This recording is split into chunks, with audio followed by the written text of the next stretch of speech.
এটার নাম ঐশী। এই যে মেয়েটা আছে না, এটা মেয়েটার নাম হচ্ছে ঐশী।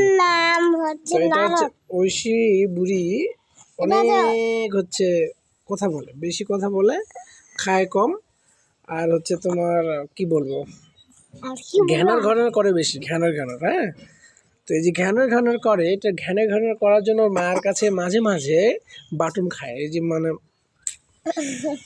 তো এই যে বিষয়টা, তো আমি আবার বাটন দিই না বেটিকে, মায়ের টেট দিই না, কারণ আমার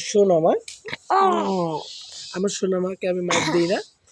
তো তারপরও মাঝে মাঝে বিরক্ত হয়ে যাই, কিন্তু তারপরও খুব একটা মাইর দিই না। তো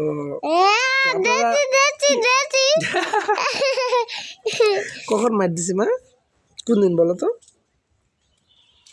কোন দিন মাইর দিছিলাম বলো? তুমি বলো, আমি তোমাকে কোন দিন মাইর দিছিলাম এখানে বলো, সবাইকে বলো। মনে হারিয়ে গেছে? আচ্ছা, আরেকটা বিষয়, এই ঐশী আমার হাতে একদিন মায়ের খাইছিল। মানে কেন কেন খাইছিলাম বলি আমি তোমাকে। সে রাগ করছে ঠিক আছে, কিন্তু রাগ করে সে মাটিতে শুয়ে পড়ছে। এটা আমার মাথা গরম হয়ে গেছিল। আমি বললাম যে মাটি থেকে উঠো, যদি না উঠো মাইর খাবা। তো সে আমার কথা শুনে নাই, যার কারণে ট্রাম করে একটা বাটন দিছি। তখন সে ট্রাম করে উঠে গেছে। শুধু সেদিনে মার দিছিলাম। তো সেদিন থেকে আর মাটিতে সে শুই না, রাগ করলেও শুয়ে পড়ে না।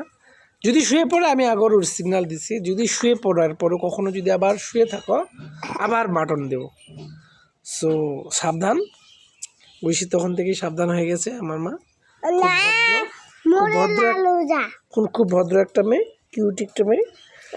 তো আপনারা সবাই ঐশীকে আশীর্বাদ করবেন। আমরা আছি, আপনারাও আমাদের সাথে থাকেন। Tata tata tata.